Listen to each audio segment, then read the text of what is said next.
Mi hijo me había invitado a una cena de reconciliación. Conducía hacia su encuentro con el corazón lleno de esperanza. Pero una llamada de mi abogado lo cambió todo.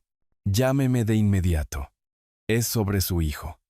Lo que me contó me rompió el corazón. Antes de continuar, por favor, suscríbete al canal y escribe en los comentarios qué hora es donde te encuentras ahora. La puerta principal se cerró de un portazo con tal fuerza que mi taza de café vibró contra el plato. Unos pasos pesados retumbaron en mi porche.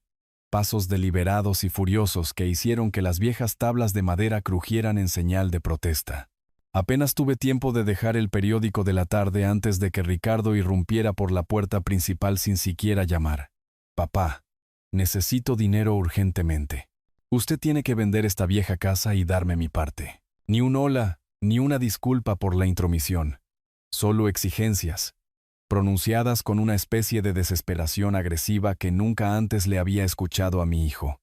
Tenía la cara enrojecida. Su traje caro estaba arrugado, como si hubiera estado caminando de un lado a otro en su coche durante horas antes de armarse de valor para entrar aquí.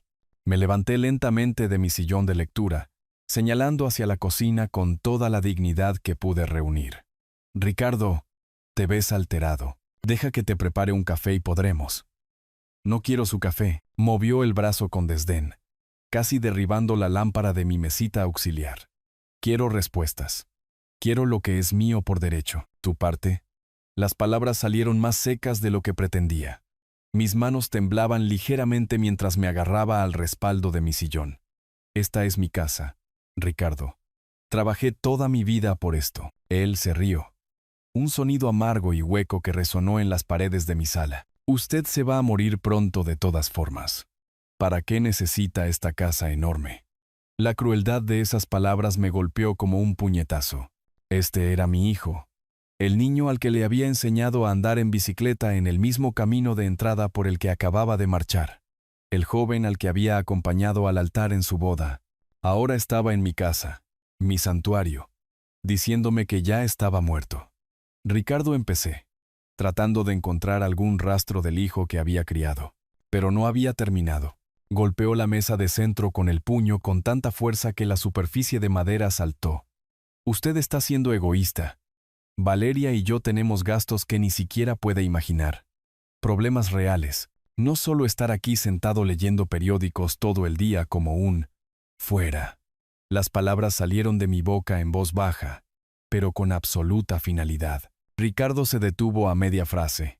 Con la boca abierta, dije que te fueras de mi casa. Señalé hacia la puerta, con los dedos firmes a pesar de la rabia que se acumulaba en mi pecho. Y no te atrevas a volver a poner un pie en mi propiedad.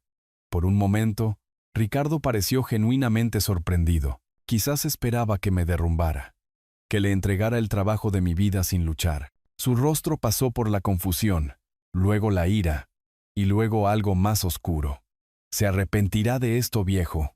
Se giró hacia la puerta, y luego se volvió para mirarme una vez más. Cuando esté solo en alguna residencia de ancianos, recuerde que usted eligió esto. La puerta se cerró de golpe tras él con aún más violencia que cuando había entrado. A través de la ventana delantera, lo vi caminar con furia hasta su coche negro de lujo, acelerar el motor agresivamente y salir de mi entrada lo suficientemente rápido como para dejar marcas de neumáticos en el concreto. Me quedé allí, en el repentino silencio, con el corazón martillándome en las costillas. La casa se sentía diferente ahora, contaminada de alguna manera por el veneno que Ricardo había traído. Afuera, la tarde de marzo se convertía en crepúsculo y las luces de la calle comenzaban a parpadear. Sentí las piernas inestables, así que me dejé caer de nuevo en mi sillón. El periódico yacía esparcido por el suelo, donde lo había dejado caer cuando Ricardo entró.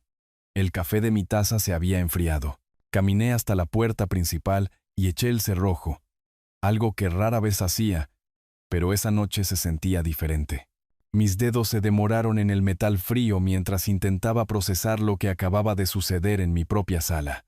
El silencio se sentía pesado, opresivo. Me moví lentamente por la habitación, mis pantuflas arrastrándose contra el suelo de madera que Isabel y yo habíamos restaurado juntos hacía 20 años. Todo parecía igual que hacía una hora, pero de alguna manera nada me resultaba familiar. Me detuve en la repisa sobre la chimenea, donde nuestras fotografías familiares estaban en una fila ordenada. La foto de graduación de la preparatoria de Ricardo me sonreía, con su birrete y su toga, esa expresión de orgullo de cuando fue aceptado en la universidad estatal. Había trabajado turnos dobles en la empresa de ingeniería durante 3 meses para pagar su primer semestre. Mis dedos recorrieron el marco de plata. 42 años le di todo. La universidad pagada por mí, su primer coche, ayuda con la hipoteca cuando él y Valeria compraron su primera casa. Las palabras quedaron suspendidas en el aire vacío. Cogí otra foto, del día de la boda de Ricardo, su brazo alrededor de Valeria, ambos radiantes de felicidad. También había pagado la mitad de esa boda, $15,000 que había ahorrado para mi propia jubilación, entregados con gusto porque quería que mi hijo tuviera el día perfecto. Volviendo a mi sillón, me acomodé en los cojines de cuero gastado que se habían amoldado a mi cuerpo a lo largo de los años. Este sillón había sido el último regalo de Navidad de Isabel antes de que el cáncer se la llevara. Había ahorrado durante meses, comprándolo a plazos en la mueblería del centro. Alcancé la foto enmarcada de la mesita auxiliar. Isabel y yo en nuestro 35º aniversario, solo 2 años antes de que falleciera. Su pelo canoso estaba perfectamente peinado. Su sonrisa era genuina y cálida. Isabel, si pudieras ver en lo que se ha convertido nuestro hijo, pero podría haberlo visto, había habido señales que yo había ignorado. Traté de recordar cuándo había empezado a cambiar Ricardo. ¿Fue después de que Isabel muriera? ¿O la transformación había sido tan gradual que simplemente me había negado a verla? Calculé mentalmente, una costumbre de mis días como ingeniero. La universidad de Ricardo, $68,000 en total.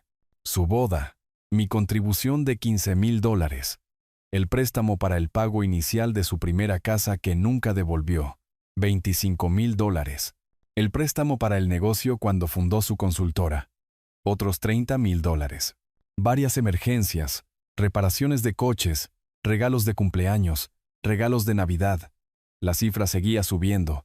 Durante las últimas 2 décadas, le había dado a Ricardo más de $200,000, no préstamos, regalos. Dinero que le había entregado porque era mi hijo, porque lo amaba, porque quería ayudarlo a tener éxito. Y esa noche, él había estado en esta misma habitación, exigiendo más, no pidiendo, exigiendo, como si el trabajo de mi vida, mi hogar, mi seguridad, no significaran nada en comparación con el agujero financiero en el que se había metido. Pensé que había criado a una persona decente. ¿En qué me equivoqué? La pregunta resonaba en mi mente mientras estaba sentado allí, en la creciente oscuridad. Afuera, el vecindario se acomodaba en su rutina vespertina. Podía oír al perro de los Pérez ladrar a 3 casas de distancia, el sonido lejano de las noticias de la televisión desde la casa de los García. Al lado, pero dentro de mi casa, solo había silencio y el peso de una traición que todavía intentaba comprender del todo. El reloj de pie del pasillo dio 8 campanadas. Isabel había heredado ese reloj de su madre, y había dado la hora perfectamente durante 43 años. Fiable, constante, digno de confianza, todo lo que aparentemente Ricardo no era. Cerré los ojos y dejé caer la cabeza contra el respaldo del sillón. Mañana tendría que pensar con claridad, decidir qué significaba esta confrontación para mi futuro. Pero esa noche, simplemente me senté con el dolor de descubrir que el hijo que había amado incondicionalmente me veía como nada más que un obstáculo para su herencia. La casa crujió a mi alrededor, acomodándose en la noche. La mañana había transcurrido tranquilamente. Había preparado mi desayuno habitual: 2 huevos fritos, tostadas de trigo, café solo, y había leído el periódico de la mañana de principio a fin. La rutina ayudó a calmar mis nervios después de la explosión de ayer. Incluso logré cuidar mi pequeño jardín de hierbas en el patio trasero, revisando los brotes de principios de primavera que apenas comenzaban a emerger. Ahora estaba sentado en la mesa de mi cocina con mi café de la tarde y el crucigrama, tratando de mantener una sensación de normalidad. La casa se sentía de nuevo en paz, como debía ser. La luz del sol se filtraba a través de las cortinas de encaje que Isabel había colgado años atrás, proyectando suaves patrones sobre la mesa de roble. Cuando sonó el teléfono, Miré el identificador de llamadas y sentí que se me encogía el estómago. Ricardo. Dejé que sonara 2 veces más, mi mano suspendida sobre el auricular. Una parte de mí quería dejar que saltara el buzón de voz, mantener el límite que había establecido la noche anterior. Pero otra parte, la parte que había sido su padre durante 42 años, no podía ignorar la llamada. «Hola, papá, quiero disculparme por lo de ayer. Estaba equivocado». La voz era diferente, más suave, arrepentida de una manera que Ricardo rara vez sonaba. Me enderecé en mi silla, apretando el teléfono. «¿Ricardo? ¿Qué pasó? Tú nunca te disculpas». Hubo una pausa. Cuando volvió a hablar, había algo que sonaba a genuina vergüenza en su tono. Me di cuenta de que estaba actuando como una persona egoísta. Las cosas que dije, sobre que usted se iba a morir. Sobre la casa. «Papá, estoy avergonzado de mí mismo». Miré por la ventana de la cocina los rosales de la señora Rojas, tratando de procesar este cambio repentino. En todos los años desde que Ricardo se había convertido en adulto, podía contar con los dedos de una mano las veces que había admitido estar equivocado en algo. «No lo sé, hijo. Ayer dijiste cosas terribles». «Lo sé, lo sé». Su voz se quebró ligeramente. «He estado bajo mucha presión últimamente, pero eso no es excusa. Usted no merecía lo que le hice pasar. ¿Podemos hablar durante la cena? Por favor». Mi mano libre tamborileaba sobre la superficie de la mesa. Esto se sentía extraño de alguna manera. Demasiado conveniente. Demasiado oportuno. Pero también era lo que había esperado durante esas largas horas de la noche anterior. Alguna señal de que mi hijo todavía tenía una conciencia enterrada en algún lugar bajo su desesperación. «Ricardo, por favor, deme la oportunidad de arreglarlo. En el restaurante, La Pérgola. Hoy a las 7. Yo invito. Déjeme demostrarle que puedo ser el hijo que usted crió». La Pérgola. Ricardo sabía que era mi restaurante favorito. El lugar donde Isabel y yo habíamos celebrado cada aniversario durante los últimos 10 años de su vida. Estaba tirando de todas las cuerdas emocionales que podía encontrar. Pero quizás eso significaba algo. Quizás significaba que recordaba lo que me importaba, que una parte de él todavía se preocupaba por arreglar las cosas entre nosotros. Miré mi cocina silenciosa, la silla vacía frente a mí donde Isabel solía sentarse para nuestras conversaciones de la tarde. La soledad que normalmente mantenía a raya regresó de golpe. La realidad de comer cada comida solo, de no tener a nadie con quien compartir los pequeños momentos de cada día. «Está bien», me oí decir, «pero esta es tu última oportunidad». «Gracias, papá. Muchas gracias. A las 7 en La Pérgola. Le prometo que no se arrepentirá». Después de colgar, me quedé sentado en la mesa de la cocina durante mucho tiempo. El crucigrama yacía sin terminar junto a mi café ahora frío. Afuera, el sol de la tarde continuaba su lento arco a través del cielo. Pero algo había cambiado en el ritmo tranquilo de mi día. Quería creer que la disculpa de Ricardo era genuina. Quería creer que ayer había sido su punto más bajo, y que estaba listo para volver a ser el hombre que había intentado criar. Pero había una voz pequeña y persistente en el fondo de mi mente que susurraba advertencias que no estaba del todo listo para escuchar. Me levanté y caminé hacia el calendario que colgaba en el refrigerador. Martes, 11 de marzo. Rodé la fecha con un bolígrafo rojo, aunque no estaba seguro de por qué. Quizás porque intuía que esta cena sería importante, de una forma u otra. 4 horas y media hasta que supiera si mi hijo realmente había encontrado el camino de regreso a mí, o si esto era solo otro tipo de traición que aún no había imaginado. Dejé el teléfono y subí las escaleras para prepararme, mis pasos resonando en el pasillo silencioso. A pesar de la falta de detalles, la disculpa de Ricardo había sonado genuina, más genuina que cualquier cosa que le hubiera escuchado en años. Quizás la gente realmente podía cambiar. Quizás ayer había sido su punto más bajo. De pie ante el espejo del baño, estudié mi reflejo. El hombre que me devolvía la mirada parecía mayor de lo que recordaba, más desgastado por los acontecimientos recientes. Una barba incipiente de color gris cubría mis mejillas y mi barbilla, haciéndome parecer cansado, derrotado. La noche de hoy merecía algo mejor. Apliqué la crema de afeitar con cuidado, trabajándola hasta formar una espuma espesa. La rutina familiar se sintió meditativa, decidida. Cada pasada de la navaja eliminaba no solo la barba, sino también parte de la tensión del día. Esta cena era importante. Si Ricardo estaba realmente dispuesto a disculparse, a enmendar la crueldad de ayer, entonces le debía a nuestra relación encontrarlo a mitad de camino. Fui al armario de mi habitación y consideré mis opciones. El traje azul marino colgaba junto a mi gris marengo, ambos planchados y listos. Elegí el azul marino. Isabel siempre había dicho que resaltaba mis ojos, que me hacía parecer distinguido en lugar de simplemente viejo. Si íbamos a empezar de nuevo, quería lucir lo mejor posible. El ritual de vestirme se sintió ceremonial.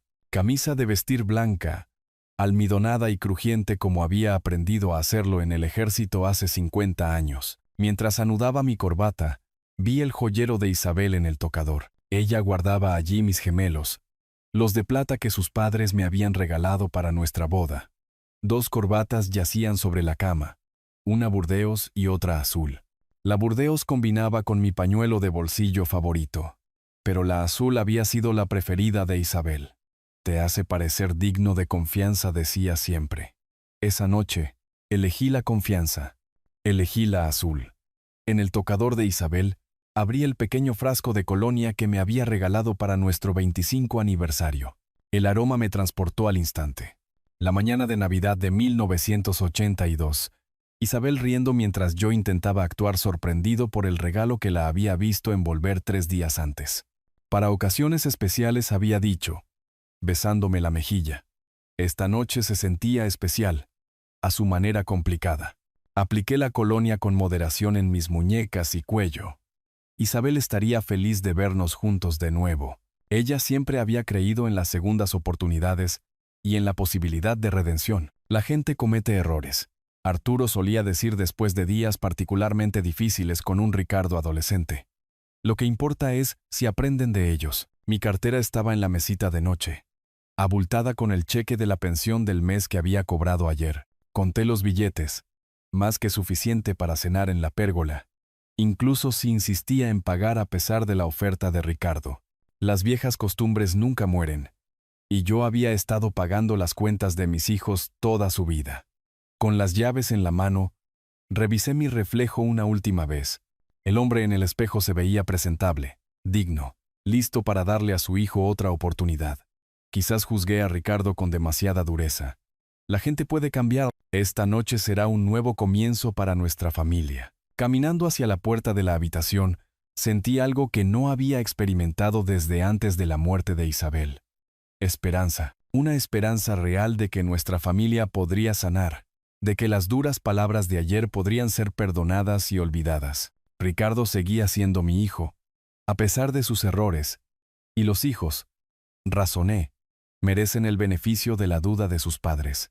Alcancé el interruptor de la luz, listo para bajar y conducir hacia lo que esperaba que fuera nuestra reconciliación. Alcancé mi abrigo que colgaba junto a la puerta principal cuando mi teléfono vibró en el bolsillo de mi pecho. El sonido cortó mi estado de ánimo optimista como una cuchilla a través de la seda. Casi lo ignoré.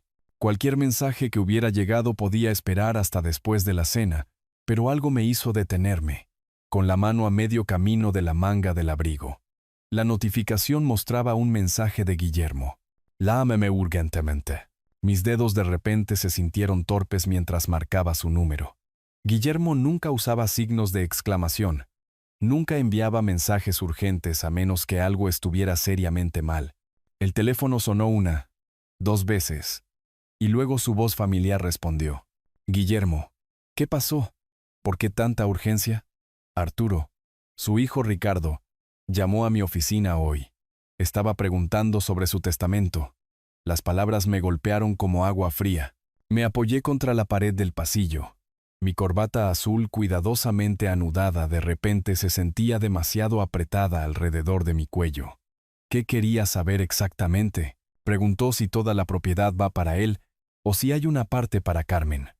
Entonces Guillermo hizo una pausa, y pude oírlo elegir sus palabras con cuidado.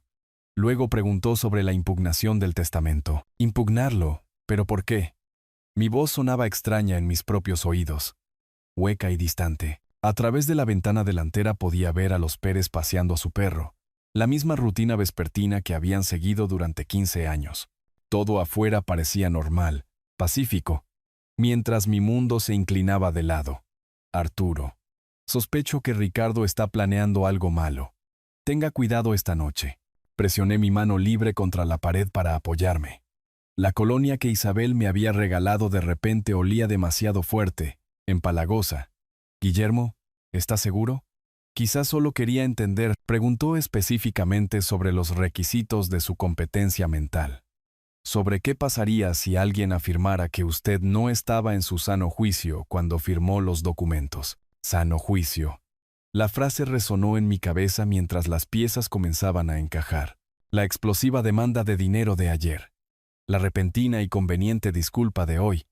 La invitación a cenar en un lugar público donde los testigos pudieran observar mi comportamiento. Mi reflejo me devolvió la mirada desde el espejo del pasillo. Un anciano con corbata azul, vestido para cenar con su hijo que podría estar planeando que lo declararan incompetente. La esperanza que había bajado conmigo se evaporó, reemplazada por algo frío y duro. ¿Qué debo hacer?, pregunté, aunque una parte de mí ya sabía la respuesta. No vaya. Quédese en casa. Déjeme manejar esto legalmente. Pero incluso mientras Guillermo hablaba, yo negaba con la cabeza. Ricardo pensó que podía manipularme. Pensó que yo era solo otro anciano débil listo para ser avasallado. Estaba a punto de aprender lo contrario. No dije con firmeza. Voy a ir a la cena, pero no comeré ni beberé nada. Sé exactamente lo que está planeando. Arturo, por favor. He manejado cosas peores que mi propio hijo, Guillermo, pero gracias por advertirme. Después de colgar, me quedé en el pasillo un largo momento, estudiando mi reflejo. El hombre que me devolvía la mirada ya no era esperanzado ni ingenuo. Este era el Arturo que había sobrevivido a la guerra, que había construido puentes que todavía soportaban tráfico 40 años después, que había enterrado a su amada esposa y seguido adelante. Ricardo quería jugar con el legado de su padre. Bien, pero quizás Guillermo se equivoca. Quizás Ricardo solo quería conocer sus derechos de herencia. El semáforo se puso en verde y aceleré lentamente, manteniéndome en el carril derecho. Una joven en un coche deportivo rojo me adelantó, probablemente pensando que yo era solo otro conductor anciano y cauteloso. No se equivocaba. Pero esa noche, mi cautela tenía un propósito diferente. No. Después de la pelea de ayer, todo tiene sentido, pero no puedo creer que mi hijo hiciera algo así. Otro semáforo en rojo. Un hombre sin hogar estaba en la esquina con un cartel de cartón, y me encontré preguntándome qué lo había llevado a esa intersección. Malas decisiones, mala suerte, traición familiar. Metí la mano en mi cartera y le di un billete de $5 cuando se acercó a mi ventanilla. Me agradeció con genuina calidez y luego pasó al siguiente coche. Al menos alguien se beneficiaría de mis preparativos para la noche. Continué conduciendo, apretando el volante con más fuerza. Los lugares familiares de la ciudad pasaban a mi lado. La tienda de la esquina donde compraba mi periódico matutino, la farmacia donde recogía mi medicación para el corazón, la barbería donde me había estado cortando el pelo durante 30 años. Esta era mi ciudad, mi vida, mi rutina. Ricardo pensaba que podía simplemente llegar y reclamarlo todo. Tendré cuidado. No comeré ni beberé nada hasta que esté seguro de sus intenciones. La decisión se sentía sólida, lógica. Ricardo podría estar planeando algo, pero estaba tratando con un hombre que había pasado su carrera calculando capacidades de carga y tolerancias al estrés. Podría manejar cualquier plan que mi hijo hubiera ideado. Al girar en la avenida principal, apareció el letrero distintivo de La Pérgola. El restaurante estaba en una iglesia reconvertida.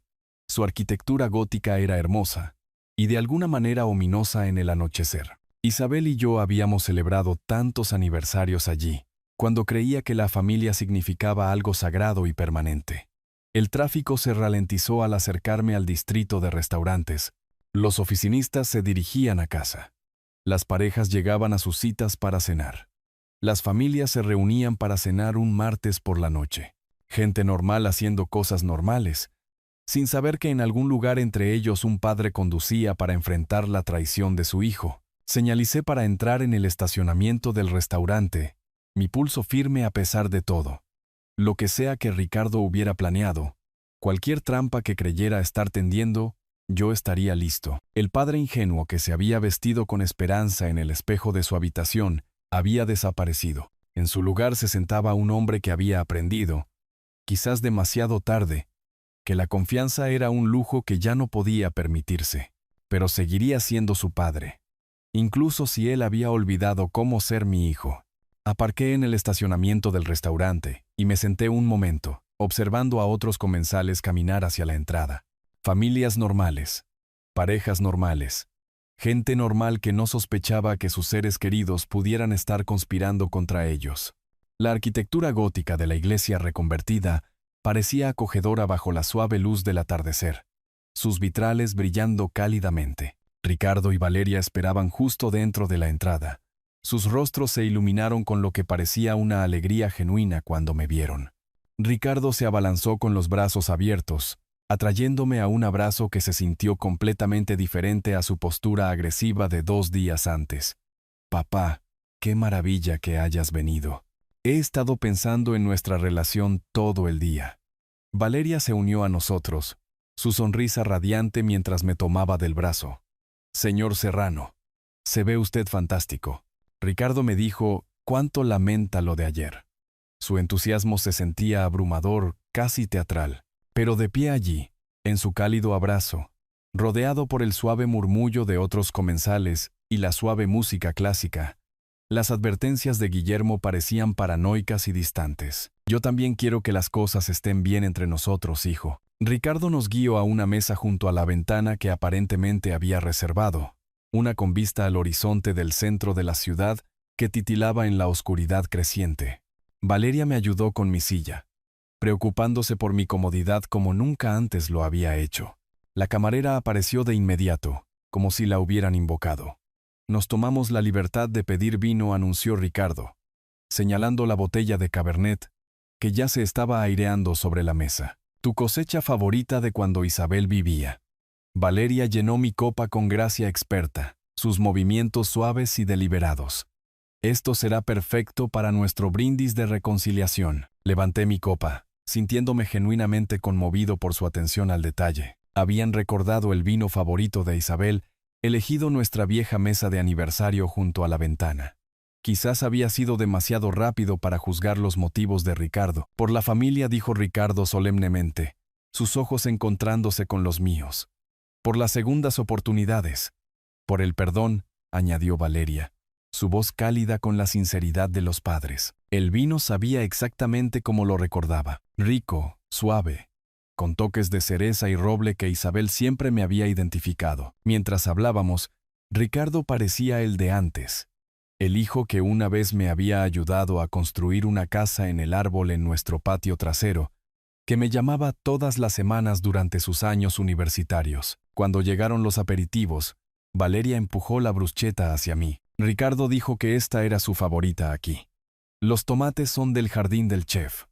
Un plato tras otro aparecía, cada uno aparentemente elegido pensando en mis preferencias. Ricardo cortó el costillar él mismo, colocando los mejores trozos en mi plato. Valeria mantenía mi copa de vino llena, atenta a cada bocado.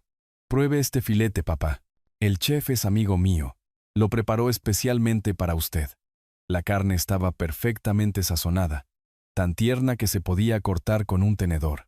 Ricardo me observaba comer con satisfacción, su rostro brillando con lo que parecía un orgullo paternal a la inversa. Y esta salsa es increíble. La receta del restaurante, añadió Valeria, sirviendo más de la rica salsa con hierbas sobre mis porciones. Durante toda la comida, compartieron recuerdos que yo había olvidado, vacaciones familiares, mañanas de Navidad, momentos en que Ricardo había sido el hijo amoroso que siempre creí que era. Valeria contó historias sobre su matrimonio, sus esperanzas de tener hijos, su deseo de estar más cerca de mí en mis últimos años. Para el postre, el vino y su calidez habían disuelto por completo mis sospechas anteriores. Esta era mi familia, imperfecta pero cariñosa, tratando de sanar las heridas que nos habíamos infligido. Las advertencias de Guillermo parecían las preocupaciones paranoicas de un hombre que lidiaba con demasiados divorcios y disputas familiares. Ricardo pagó la cuenta con un gesto ostentoso, rechazando mis intentos de contribuir. Esta noche invito yo. Papá. Mi disculpa. Caminando hacia el estacionamiento, me sentí más ligero de lo que me había sentido en meses. El aire fresco de marzo era nítido y limpio, llevando la promesa de la primavera. Ricardo y Valeria me abrazaron para despedirse con lo que pareció un afecto genuino. «Hagamos esto de nuevo pronto», dijo Ricardo, su mano cálida en mi hombro. Conduje a casa con las ventanillas bajadas, tarareando una canción de una emisora de clásicos. El camino a casa había sido agradable, lleno de pensamientos de reconciliación y esperanza para el futuro de nuestra familia. Incluso me había detenido en la tienda de la esquina para comprar el café favorito de Ricardo, pensando que podría invitarlo a desayunar más adelante en la semana. La casa se sintió acogedora cuando regresé. Ya no era la fortaleza en la que me había refugiado después de la confrontación de ayer. Me acomodé en mi sillón de lectura con las noticias de la noche, sintiéndome más contento de lo que me había sentido desde la muerte de Isabel.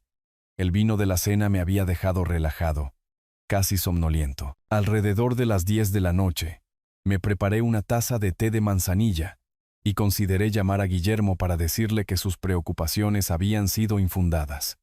Fue entonces cuando me golpeó la primera ola de náuseas. Comenzó como un ligero malestar, del tipo que podrías culpar a una comida demasiado rica y rápida. Ciertamente me había excedido más de lo habitual esa noche, pero en cuestión de minutos, la incomodidad se convirtió en dolores agudos y espasmódicos que me doblaron en mi silla. Algo andaba mal, muy mal. Me tambaleé hacia el fregadero de la cocina mientras la bilis subía por mi garganta, mis piernas de repente inestables bajo mis pies.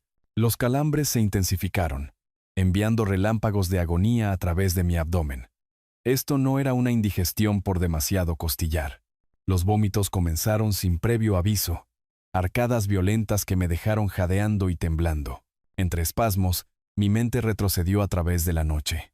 El vino que Ricardo había elegido, la insistencia de Valeria en que probara todo, la salsa que no dejaba de servir en mi plato. La advertencia de Guillermo resonó en mi cabeza. «Arturo, sospecho que Ricardo está planeando algo malo». Mis manos temblaban mientras alcanzaba el teléfono de la cocina. Cada movimiento requería un esfuerzo enorme. Los números del teclado se volvieron borrosos cuando otra ola de náuseas me invadió. Apenas podía sostener el auricular. «Servicios de emergencia». «¿Cuál es su urgencia?» «Hola, servicios de emergencia. Estoy muy enfermo. Creo que me han envenenado. La dirección es calle principal. Número 1247. Señor, permanezca en la línea. ¿Cuáles son sus síntomas?» «Dolor de estómago severo, vómitos, mareos. Cené fuera esta noche y...» Otro espasmo cortó mis palabras. «Señor, ¿puede permanecer consciente?» «El equipo ya va en camino». La voz del operador parecía venir de muy lejos. Me desplomé contra el mostrador de la cocina. El teléfono se me resbaló de la mano. A través de la neblina del dolor, un pensamiento ardió con claridad. Mi hijo había intentado asesinarme. El sonido de la sirena se hizo más fuerte afuera. Luces rojas y azules parpadearon a través de las ventanas delanteras, pintando las paredes familiares con colores de emergencia. Pasos pesados se acercaron a la puerta. «Señor Serrano, los bomberos y los paramédicos. Vamos a entrar». Un paramédico apareció a mi lado, una joven de ojos amables y manos firmes. Me tomó el pulso. Me iluminó los ojos con una linterna. Hizo preguntas que apenas pude responder. «Señor Serrano, ¿puede oírme?» Lo llevamos al hospital. Mientras me levantaban en la camilla, vi mi reflejo en el espejo del pasillo. El hombre que me devolvía la mirada estaba pálido, envejecido años en una sola noche, pero bajo el malestar físico, sus ojos ardían con algo más duro que el dolor. Comprensión. La ambulancia se alejó de mi calle, llevándome hacia el hospital central, y lejos de la casa donde había vivido, confiando inocentemente en mi familia durante demasiado tiempo. La conciencia regresó gradualmente. acompañada por el pitido constante de los monitores y el olor antiséptico que definía la existencia hospitalaria. La luz del sol se filtraba a través de las persianas venecianas, proyectando estrechas franjas sobre sábanas blancas y almidonadas. Sentía la boca seca como el algodón, y una vía intravenosa serpenteaba desde mi brazo izquierdo hasta una bolsa de líquido transparente que colgaba junto a la cama. Intenté incorporarme, pero la debilidad me mantuvo en posición horizontal. Los acontecimientos de la noche anterior volvieron de golpe. La cena, la enfermedad, la ambulancia, la traición que casi me había matado. Señor Serrano, ¿ya despertó? Una mujer con bata blanca entró, llevando una tableta y con la expresión que los médicos reservan para dar noticias serias. Tendría unos 50 años, con el pelo canoso recogido y unos ojos oscuros e inteligentes que sugerían tanto competencia como compasión. ¿Cómo se siente? Ingresó en estado crítico anoche. ¿Qué me pasó, doctora? Soy la doctora Mendoza, su médico tratante. Hemos estado haciendo pruebas toda la noche. Acercó una silla a la cama, sentándose con los movimientos deliberados de alguien que se prepara para una conversación difícil. Las pruebas muestran la presencia de una sustancia extraña en su torrente sanguíneo. Ricina. Es un veneno de origen vegetal derivado de las semillas de ricino. La palabra golpeó como un puñetazo. Ricina. No una intoxicación alimentaria accidental o una enfermedad repentina. Un asesinato deliberado. ¿Pero dónde podría haber? Las piezas encajaron con una claridad horrible. ¡Ay, mi hijo! Ese sinvergüenza intentó matarme. Las cejas de la doctora Mendoza se arquearon ligeramente. Señor Serrano, si sospecha de un envenenamiento intencional, debe contactar a la policía de inmediato. Esto es un asunto criminal. Ricina. Había leído sobre ella en revistas de ingeniería años atrás. Estudios de casos de accidentes industriales. Altamente tóxica. Difícil de detectar. Casi imposible de tratar una vez que aparecían los síntomas. Ricardo había investigado. ¿Qué tan grave es, doctora? Tuvo suerte. La cantidad en su sistema sugiere que alguien quería enfermarlo gravemente, posiblemente de forma fatal, pero recibió tratamiento rápidamente. Con cuidados de apoyo, la mayoría de las víctimas de envenenamiento por ricina se recuperan por completo. La mayoría de las víctimas, las palabras llevaban implicaciones ominosas sobre la minoría que no sobrevivía. La doctora Mendoza continuó con precisión clínica. La ricina generalmente tarda varias horas en manifestar síntomas, lo que coincide con su cronología. El tratamiento inicial consiste en eliminar el veneno de su sistema y controlar los síntomas. No hay un antídoto específico. Cerré los ojos, tratando de procesar la magnitud de la traición de Ricardo. Ayer, había sido un padre esperando la reconciliación con su hijo problemático. Hoy, era una víctima de asesinato que había sobrevivido por suerte y una rápida intervención médica. La policía necesitará recoger pruebas, sus registros médicos, detalles sobre dónde y cuándo cree que ocurrió la exposición. Pruebas, el restaurante, la comida especialmente preparada, la insistencia de Ricardo en que probara todo, la cuidadosa atención de Valeria a mi copa de vino. Su actuación coordinada como familiares amorosos dando la bienvenida a papá de nuevo al redil. ¿Cuánto tiempo antes de que pueda irme? Otro día o dos en observación. Necesitamos monitorear su función renal y asegurarnos de que se eliminen todos los rastros de la toxina. Después de que la doctora Mendoza se fue, me quedé mirando las baldosas del techo y contemplé la nueva realidad. Mi hijo, el niño al que le había enseñado a lanzar una pelota de béisbol, cuya educación universitaria había financiado, cuya boda había ayudado a pagar, había intentado asesinarme por mi herencia. La familia por la que me había lamentado, con la que esperaba reconciliarme, ya no existía. En su lugar, había asesinos a sangre fría que me veían como nada más que un obstáculo para su seguridad financiera. Ricardo pensó que estaba tratando con un anciano indefenso. Estaba a punto de descubrir cuán equivocado podía estar. El taxi me dejó en el edificio principal del departamento de policía en la avenida Central. Los papeles del alta y los registros médicos de la doctora Mendoza estaban en un sobre de Manila bajo mi brazo, pruebas que pondrían a mi hijo tras las rejas, donde pertenecía, Las luces fluorescentes del vestíbulo zumbaban sobre mi cabeza mientras me acercaba al mostrador de recepción, donde un oficial uniformado levantó la vista de la pantalla de su computadora. «Necesito denunciar un intento de asesinato», dije. Mi voz firme a pesar de la magnitud de las palabras. En 15 minutos, estaba sentado frente a la inspectora Sofía Montero en una pequeña sala de interrogatorios que olía a café y desinfectante. Era una mujer de unos 40 y tantos años, con el pelo canoso recogido en un moño práctico y ojos que habían visto suficiente violencia familiar como para tomar mi caso en serio desde el principio. «Señor Serrano, por favor, cuénteme en detalle los eventos de anoche».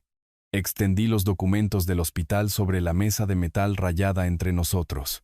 El informe de toxicología mostraba niveles de ricina que podrían haber matado a un hombre más joven o a uno mayor que no hubiera recibido tratamiento con la suficiente rapidez.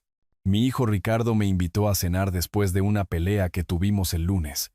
Ahora entiendo que fue una trampa. La inspectora Montero estudió los registros médicos, tomando notas en una libreta encuadernada en cuero. Su expresión se mantuvo profesional, pero pude ver la preocupación crecer en sus ojos a medida que absorbía los detalles de lo que Ricardo había hecho. «¿Estás seguro de que el envenenamiento ocurrió en el restaurante?» «Absolutamente». Ricardo insistió en que comiera ese plato específico y bebiera ese vino. Su esposa Valeria no dejaba de rellenar mi copa, empujando diferentes alimentos hacia mí durante toda la noche.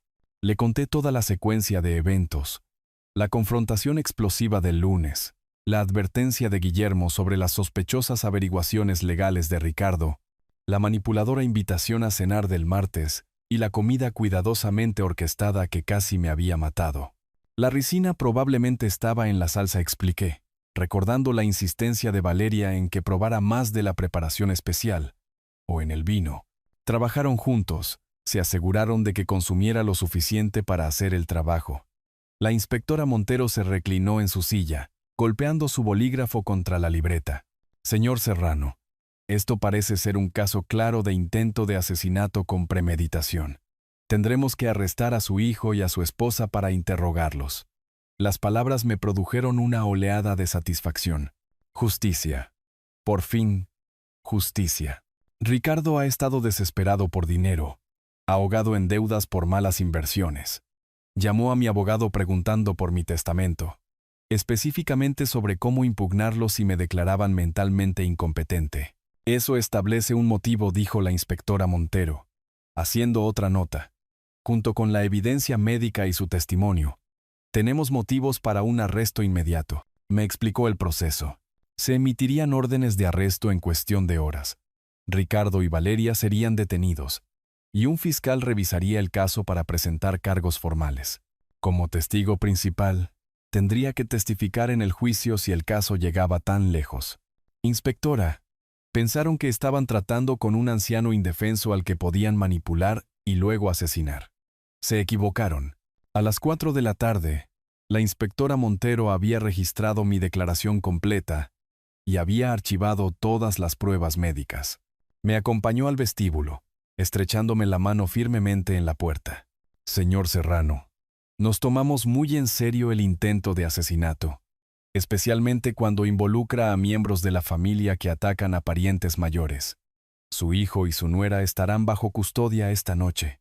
Salí de la comisaría a la luz del atardecer, sintiéndome más ligero de lo que me había sentido desde antes de la muerte de Isabel. La maquinaria legal estaba en marcha, avanzando hacia la justicia que Ricardo pensó que podía evitar. Habían pasado 2 días desde que Ricardo y Valeria fueron arrestados en su casa de los suburbios, llevados esposados mientras los vecinos observaban desde sus puertas. Las noticias locales habían recogido la historia. «Hijo intenta envenenar a su padre por la herencia». Y mi teléfono no había dejado de sonar con reporteros y parientes lejanos expresando su conmoción. Los ignoré a todos. Hoy, tenía asuntos que terminar. La oficina de Guillermo ocupaba el segundo piso de un edificio de ladrillos en el centro, sus paredes revestidas de volúmenes legales y certificados que hablaban de décadas de práctica. Había sido mi abogado durante 15 años, manejando el patrimonio de Isabel y mi planificación de la jubilación. Hoy, me ayudaría a reescribir el futuro. «Arturo, ¿Está seguro de que quiere excluir completamente a Ricardo del testamento?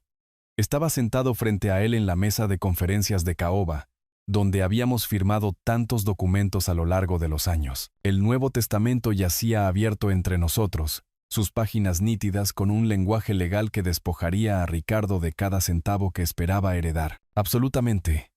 Una persona que intentó matarme no merece ni un centavo. Guillermo se ajustó las gafas de lectura, revisando el documento una vez más.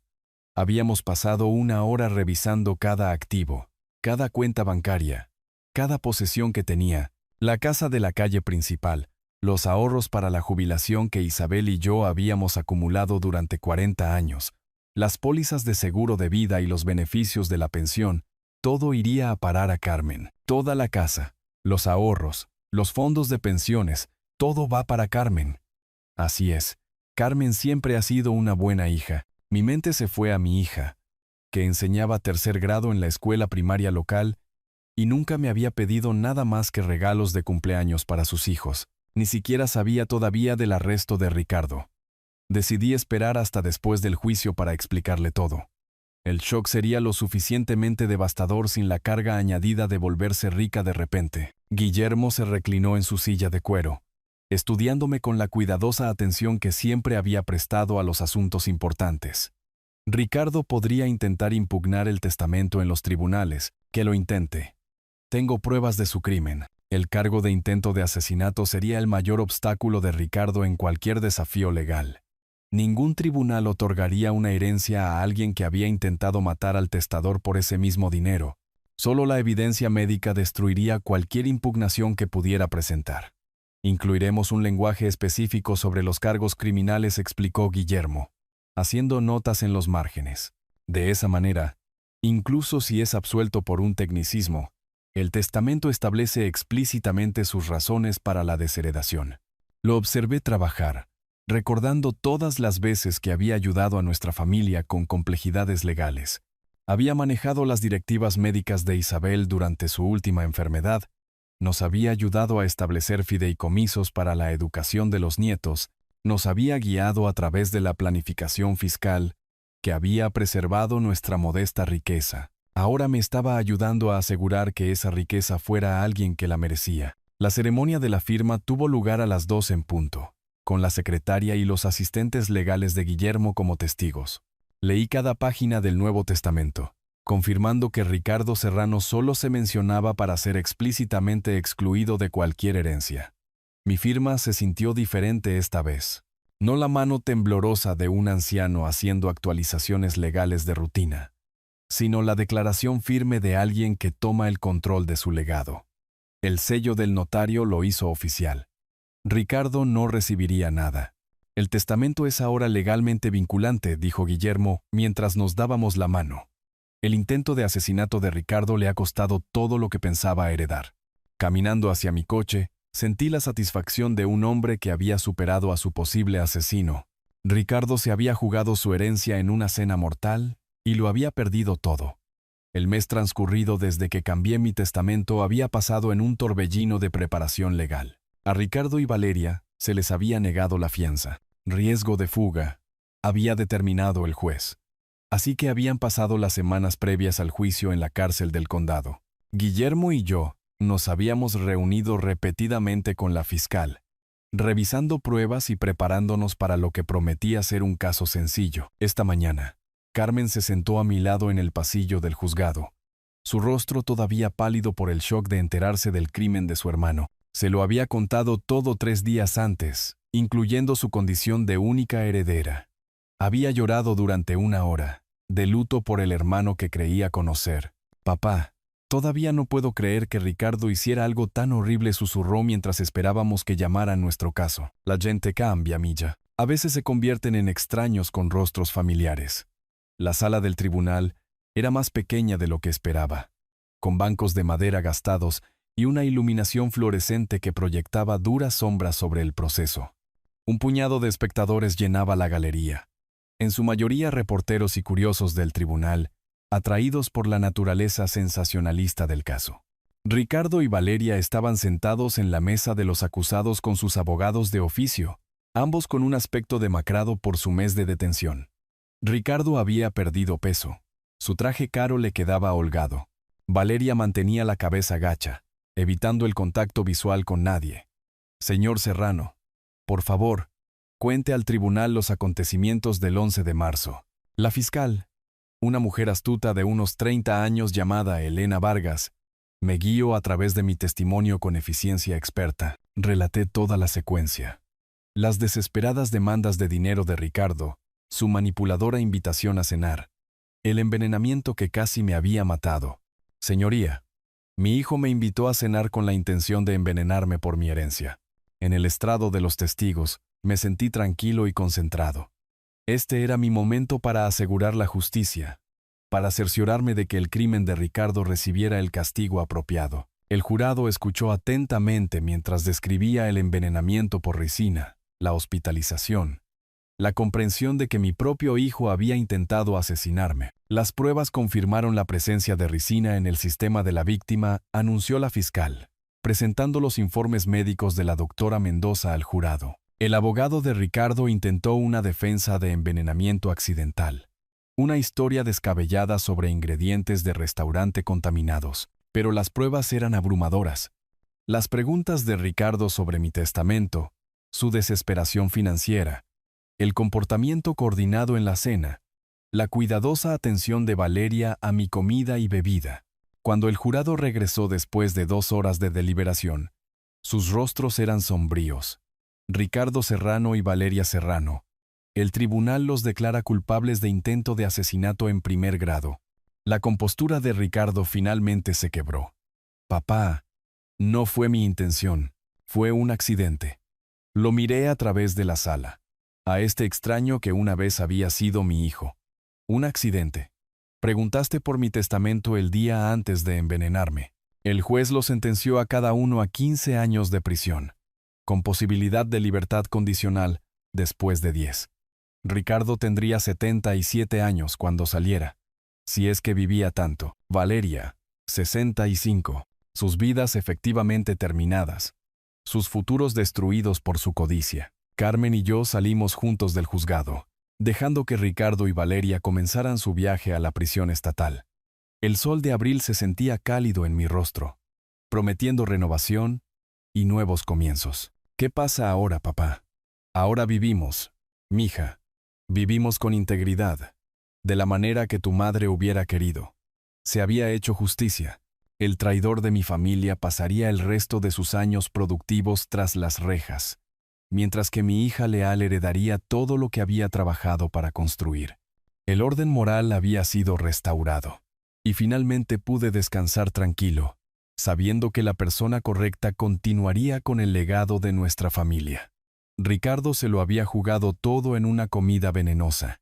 Al final, había perdido mucho más que mi herencia. Había perdido su libertad, su futuro y cualquier derecho a ser llamado mi hijo. Si te gustó esta historia, por favor, dale me gusta a este video. Suscríbete al canal y comparte tus impresiones sobre esta historia en los comentarios. Para escuchar la siguiente historia, haz clic en el recuadro de la izquierda. Gracias por tu atención.